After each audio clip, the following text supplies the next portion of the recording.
Без предупреждения и громких революций их имена просто начали исчезать.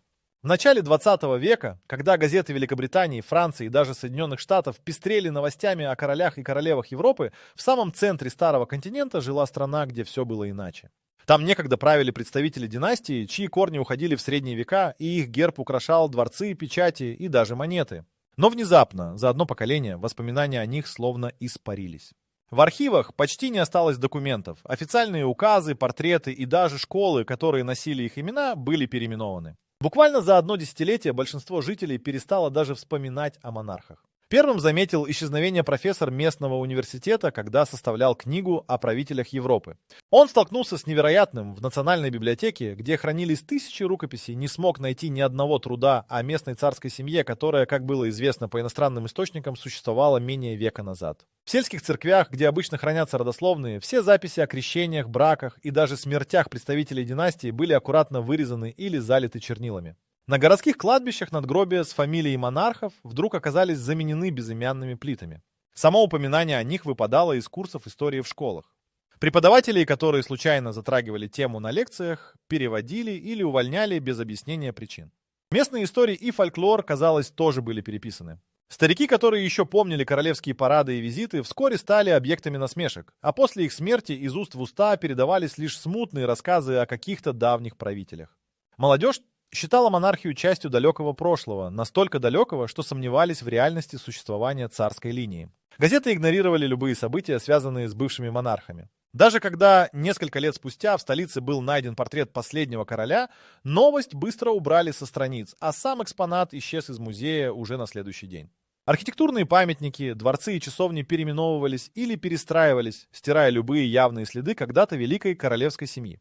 Официальные документы, выданные во время правления династии, изымались из частных архивов. Людям, которые пытались оставить себе семейные реликвии, угрожали штрафами и даже тюремным заключением. На улицах столицы были случаи, когда старые монеты с изображением монарха изымались у коллекционеров прямо на глазах у прохожих. Даже карты, изданные в 19 и начале 20 века, подверглись цензуре. Районы и города, названные в честь королей, внезапно получили новые названия.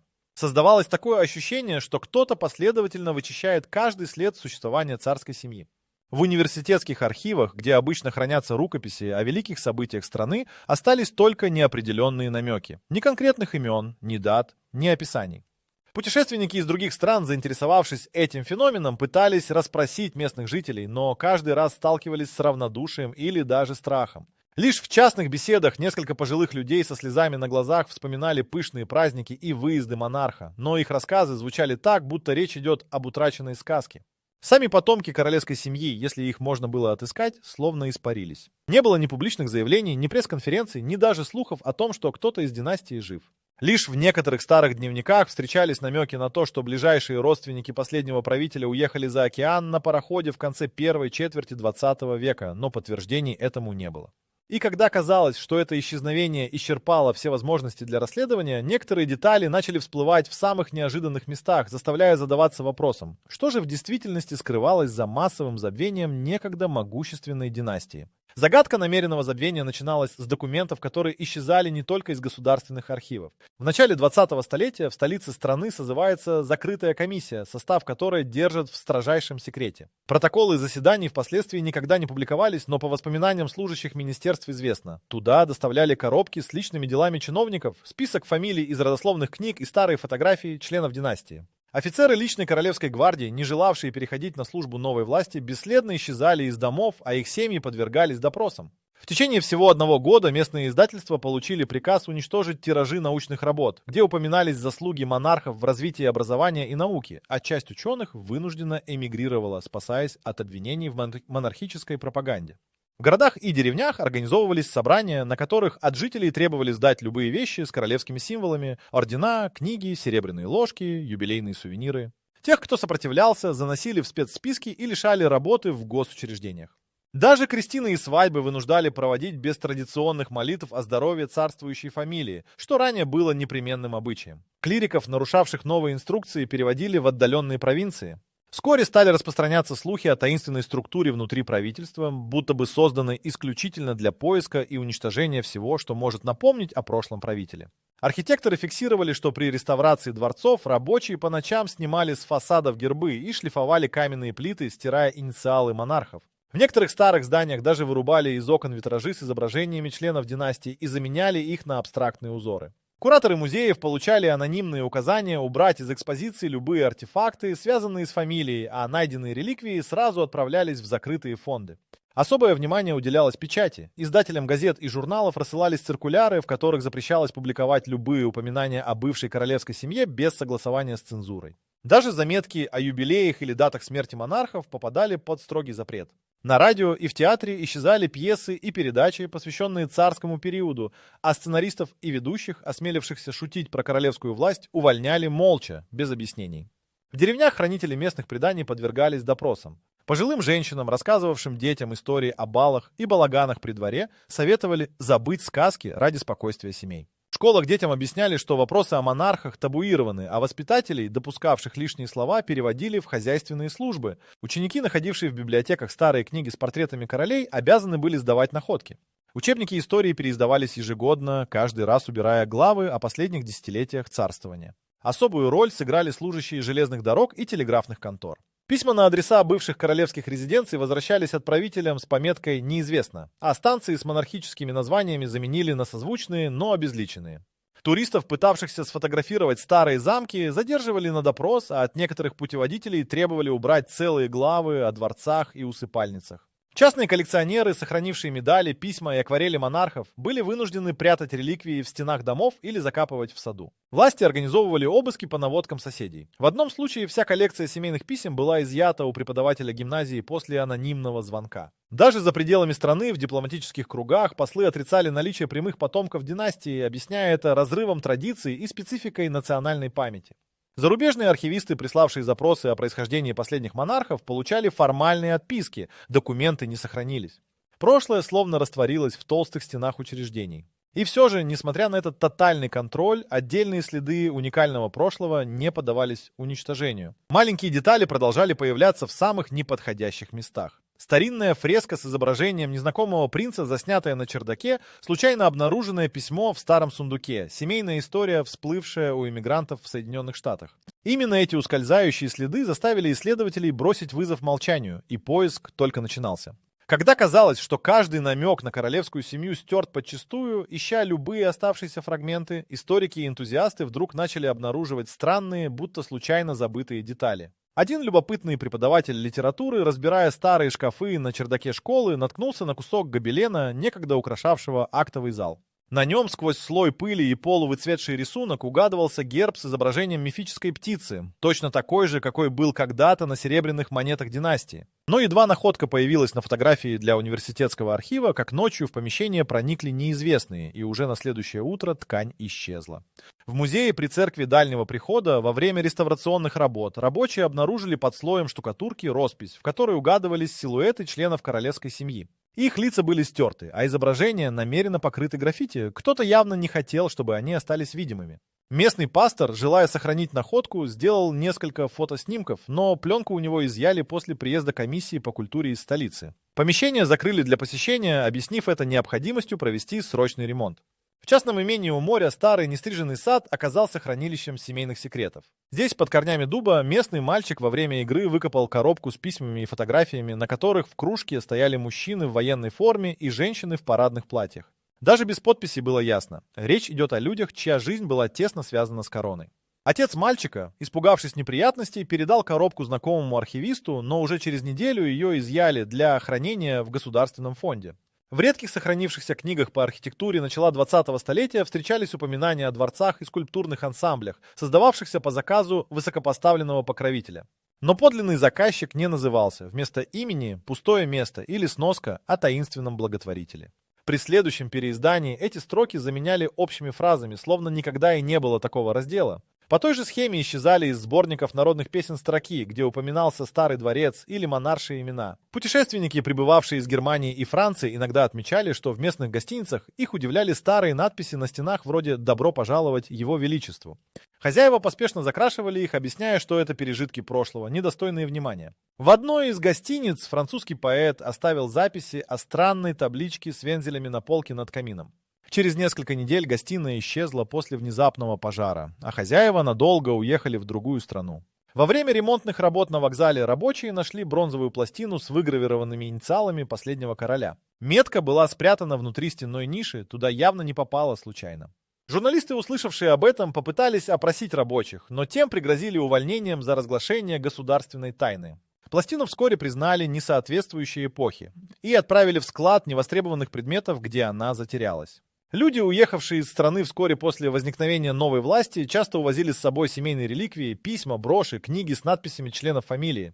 В эмигрантских кругах в Соединенных Штатах кто-то рассказывал о продаже портрета монарха коллекционеру из Чикаго, однако спустя несколько лет следы картины терялись. Как-то раз на блошином рынке в Нью-Йорке английский профессор купил старую шкатулку с надписью на незнакомом языке. Внутри лежал лоскут красного бархата с золотым шитьем по узору, напоминающий королевский плащ. Едва профессор написал об этом заметку в местной газете, как к нему явились люди, представившиеся сотрудниками исследовательского фонда, настояв на временном изъятии находки для экспертизы.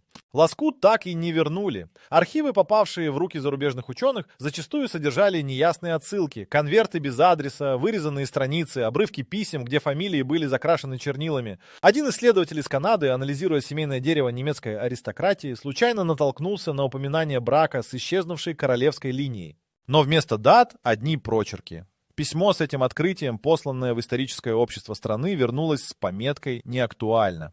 И все же иногда, сквозь толщу запретов, детали прошлого продолжали пробиваться сквозь былой шум. В местной типографии работник обнаружил среди старых шрифтованных форм клише с изображением короны. А его находки быстро узнали представители культурного департамента. Приказ был коротким – немедленно уничтожить, чтобы избежать одиозных ассоциаций. Но перед уничтожением работник успел сделать отпечаток для себя и передал его другу-исследователю, заложив крохотный кирпичик в дело восстановления памяти.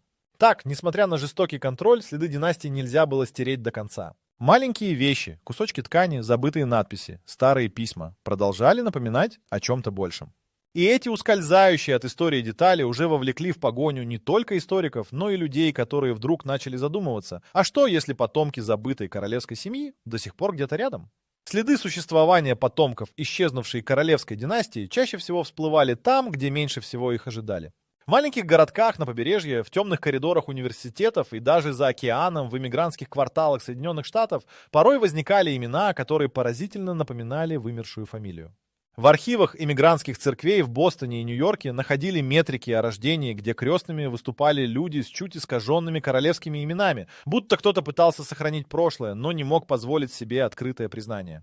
Одну из таких записей обнаружил случайно журналист французского издания при подготовке статьи о забытой Европе. На пожелтевшем листке значился мальчик, нареченный именем, совпадающим с одним из младших принцев исчезнувшей династии, а в графе «родители» стояла фамилия на одну букву, отличающаяся от исторической. Исследователи, одержимые поиском живых потомков, десятилетиями расшифровывали письма, адресованные на вымышленные имена. В одном из архивов Чикаго сохранилась переписка двух женщин. Одна проживала в Аргентине и подписывала открытки вензелем, точно повторяющим гербовую монограмму супруги последнего короля. В письмах были тонкие намеки на утраченные дома и старую родину, но ни разу не прозвучало ничего явно компрометирующего. Подобные фрагменты подхватывали газетчики-детективы, разыскивающие сенсации. Потоки заметок о таинственных европейских аристократах время от времени появлялись в светских хрониках, но каждый раз темы быстро сворачивали. В Лондоне на антикварном рынке однажды всплыла медаль с незнакомым профилем и датой, соответствующей дню рождения наследника исчезнувшей династии. Покупатель оказался выходцем из той самой страны. Он утверждал, что купил коллекцию подобных вещей у старика, эмигрировавшего в 30-х годах 20 века. Вскоре этот лот исчез из продажи, а документы на медаль больше никто не видел. В самой же стране бывших монархов под новой властью потомки вынуждены были затаиться. Архивистка городского музея вспоминала, как однажды на выставке к ней подошел мужчина с чертами лица, подозрительно похожими на известных по старым портретам представителей династии. Он пристально рассматривал экспозицию, а после задал вопрос о конкретной фамилии, осторожно и вполголоса, будто проверяя, можно ли продолжать разговор. Спустя час мужчина исчез, а данные о нем стерлись из журнала посещений. В монастыре на границе страны пожилой настоятель показал фотографию группы воспитанников, сделанную в конце 20-х годов 20 века. Один парень среди них выделялся осанкой, особенностями формы ушей и подбородка, чертами, известными по сохранившимся древним изображениям короля. В поздние годы этот парень был известен уже под совершенно другим именем и всю жизнь работал учителем музыки в соседней деревне, не имея ни семьи, ни рассказов о прошлом. Его соседи говорили, что с ним время от времени встречались люди из столицы, приезжавшие на старом автомобиле без номеров. Такие детали всплывали постоянно. В Париже на собрании Ассоциации иммигрантов одна пожилая женщина упомянула, что ее отец был человеком с короной на перстне.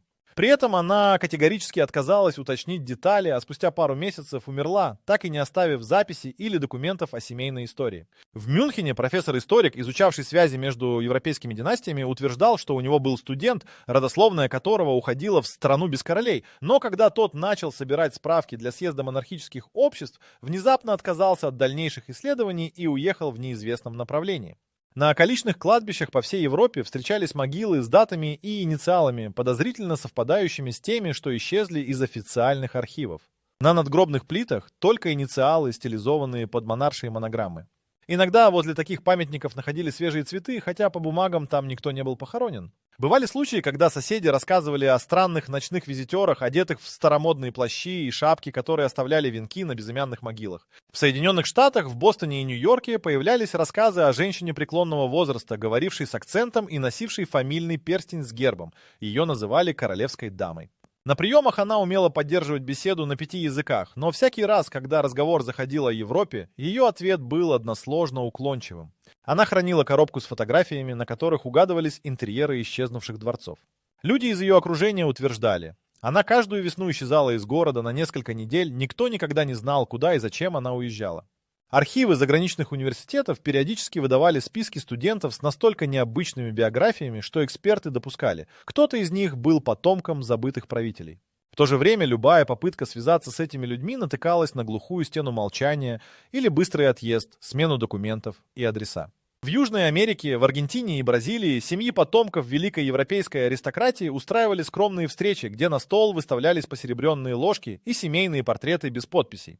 Глава одной из таких семей, согласно соседям, выходил на балкон ровно в день, когда когда-то у них на родине праздновали королевский юбилей, и провозглашал тост за вечную память деду. Соседи недоумевали, считая это странной причудой, а сам дом был усеян предметами старины, на которых эмблемы и даты были намеренно срезаны. Слухи о тайных собраниях, где зачитывались стихи и письма королевского происхождения, ходили годами, но ни один репортер не был допущен внутрь. Даже спустя десятилетия после исчезновения династии генеалогические эксперты, собрав независимые свидетельства из разных стран, уверенно утверждали, ни одна линия не была оборвана до конца.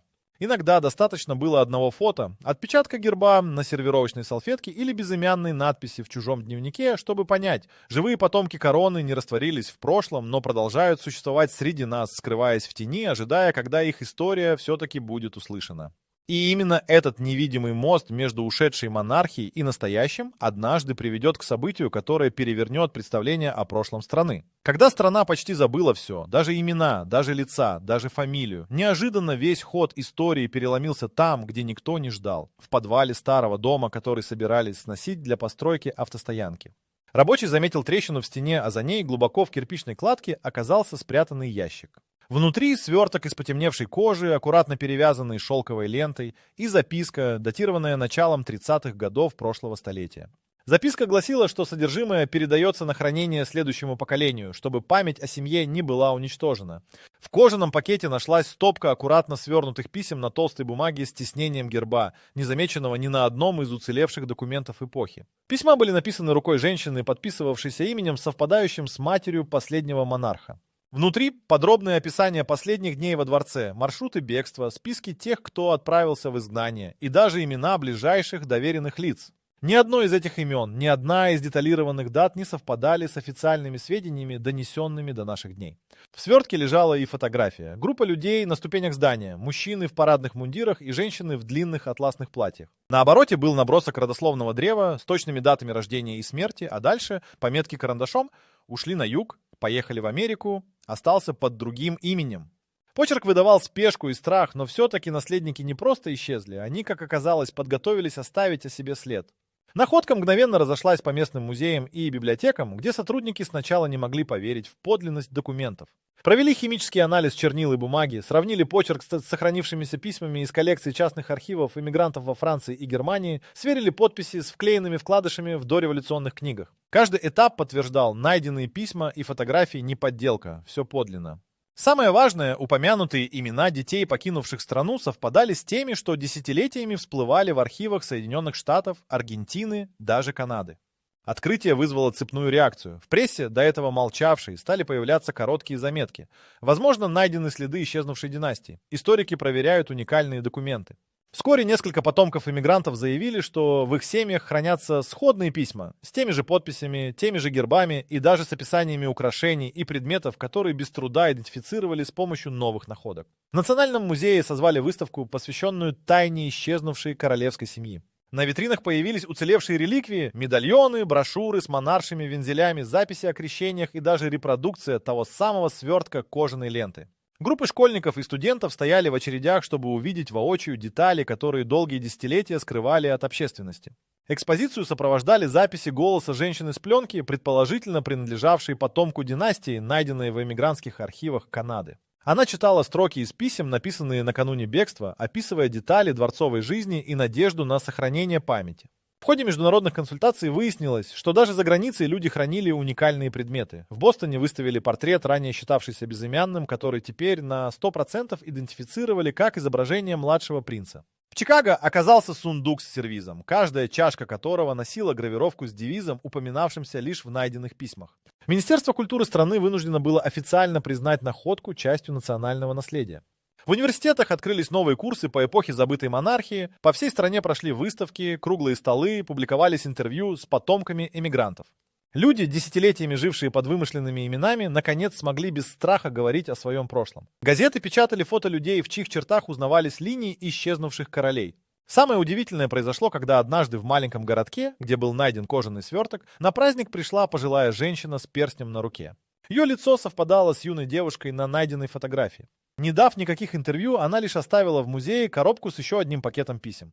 В ночь после праздника сама женщина исчезла, но ее подарок позволил восстановить полное родословное древо и, наконец, связать имена, утерянные когда-то почастую, с ныне живущими потомками. Память о забытых монархах вернулась не потому, что кто-то захотел этого, просто оказалось невозможным стереть прошлое полностью. Одна случайная находка породила целую волну открытий, и теперь уже не существовало силы, способной навсегда похоронить историю Великой династии.